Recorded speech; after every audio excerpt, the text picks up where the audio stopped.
Yeah, I don't know about it, but I think it's something that sounds appropriate to do, yeah. Do you have any concern that your Deputy Attorney General, as your former attorney, would be conducting the interview, given? No, I have no concern. He's a very talented person. He's very smart.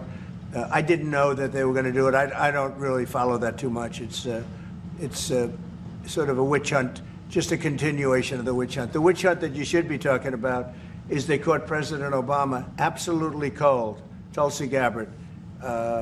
What they did to this country in 2016, starting in 2016, but going up to 2020 in the election. They tried to rig the election, and they got caught. And there should be very severe consequences for that. You know, when we caught Hillary Clinton, I said, you know what? Let's not go too far here. It's the ex-wife of a president, and I thought it was sort of terrible. And I let her off the hook, and I'm very happy I did. But it's time to start, after what they did to me, and whether it's right or wrong, it's time to go after people. Obama's been caught directly. So people say, oh, you know, a group. It's not a group. It's Obama. His orders are on the paper. The papers are signed. The papers came right out of their office. They sent everything to be highly classified. Well, the highly classified's been released. And what they did in 2016 and in 2020 is very criminal. It's criminal at the highest level. So that's really the things you should be talking about. I know nothing about the other, but I think it's appropriate that they do go. May I ask you about that, Mr. President? Yeah. Tulsi Gabbard has submitted a criminal referral to the Department of Justice. From your perspective, who should the DOJ target as part of their investigation? What specific figures in the Obama administration? Well, based on what I read, and I read pretty much what you read, it would be President Obama. He started it. And Biden was there with him, and Comey was there, and Clapper. The whole group was there. Brennan, they were all there in a room. Right here, this was the room. This is much more beautiful than it was then, but that's okay. I have nice pictures up. They came out of the vaults. They were in there for 100 years. This is much more beautiful. We have the Declaration of Independence now in the room, which wasn't here. I guess people didn't feel too good about putting it here, but I do. But you know what? If you look at those papers, they have them stone cold, and it was President Obama.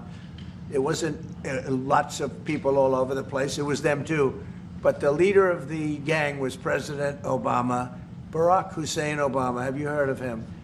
And except for the fact that he gets shielded by the press for his entire life, that's the one they look. He's guilty. It's not a question. You know, I like to say, let's give it time. It's there. He's guilty. This was treason. This was every word you can think of. They tried to steal the election. They tried to obfuscate the election.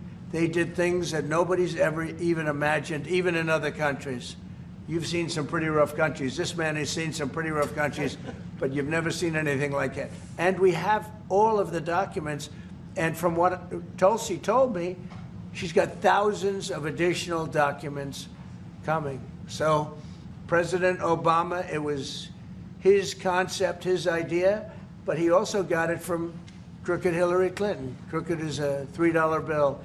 Hillary Clinton and her group, the Democrats, spent $12 million to Christopher Steele to write up a report that was a total fake report. Took 2 years to figure that out, but it came out that it was a total fake report. It was made up fiction.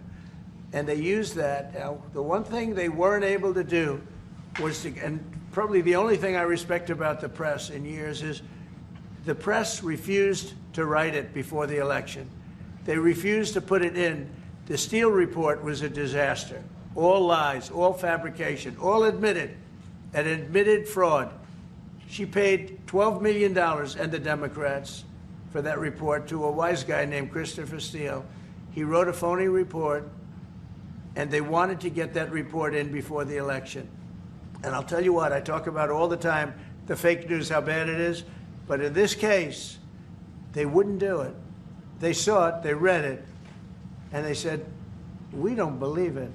And it was only after, substantially, like a month and a half after the election, that it got printed, and it was a big wisp. It was just like a bang of nothing. because the election had ended. If that report had gotten published by the New York Times or somebody, and I respect the Times for maybe only this, because they're crooked as you can be. They're a terrible paper, a crooked, corrupt paper. But for this one moment, they said, this is bullshit, we can't put this in. And neither could any other paper. Wall Street Journal's a lousy paper, very, very dishonest paper. As you see, I'm suing them for a lot of money because they do things very badly. It's got a nice name, but it's really, in my opinion, it's a terrible paper, and it can be corrupt. But just so you know, they didn't take the Steele report. It was the dossier. Remember the famous dossier? I called it the fake news dossier. The news wouldn't publish it. And I'm amazed. They had 2.5 months. It was finished. 2.5 months. That was supposed to be what was going to happen. And it got published a couple of months after the election. And frankly, nobody cared too much about it. But that was a big thing. No, we caught Hillary Clinton. We caught Barack Hussein Obama. They're the ones. And then you have many, many people under them. Susan Rice. They're all there. The names are all there. And I guess they figured they're going to put this in classified information and nobody will ever see it again, but it doesn't work that way. And it's the most unbelievable thing I think I've ever read. So you ought to take a look at that and stop talking about nonsense, because this is big stuff. Never has a thing like this happened in the history of our country. And by the way, it morphed into the 2020 race. And the 2020 race was rigged, and it was a rigged election. And because it was rigged, we have millions of people in our country. We had inflation. We solved the inflation problem. But millions and millions of people came into our country because of that. And people that shouldn't have been, people from gangs and from jails and from mental institutions, people that we don't want in our country, and people that we're getting out, dangerous people. 11,888 murderers, many of them, 50%, more than 50%, murdered more than one person. I hate to say this with such a distinguished guest, but you know, they asked me a question. I got to answer the question. No, Barack Hussein Obama is the ringleader. Hillary Clinton was right there with him, and so was Sleepy Joe Biden, and so were the rest of them. Comey, Clapper, the whole group. And they tried to rig an election, and they got caught. And then they did rig the election in 2020. And then because I knew I won that election by a lot, I did it a third time, and I won in a landslide. Every swing state, won the popular vote. But I won that all the same way in 2020. And look at the damage that was caused.